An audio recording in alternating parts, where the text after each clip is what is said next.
I'm Christine Sabilio, and we're here at the Senate, where accused-turned whistleblower Ruby Tuason is expected to bear all against the perpetrators of the pork barrel scam. What happened today is something very, very important for the prosecution of the case. For the first time, we have a witness giving testimonial evidence that she personally handed over kickback money to a senator. Dati-rate, yung mga testigo, yung mga whistleblowers nagsasabi na sila nakapag-hand over ng pera sa mga chief of staff. Hanggang dyan lang.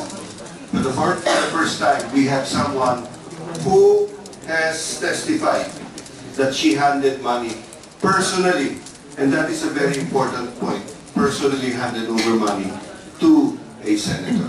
But in my opinion, it's very, very strong. Very, very strong evidence. Tapos, to top it all, no? She even pointed out the faces of two personnel of the staff of Senator Estrada. Yung mga sumasalubong sa kanya, pagdating niya dito. My point really being that malakas ito, matindi ito.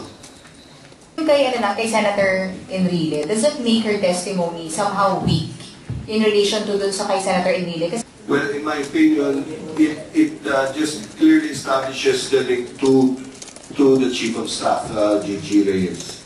But we must take into account also the circumstantial evidence in the case of Senator Enrile.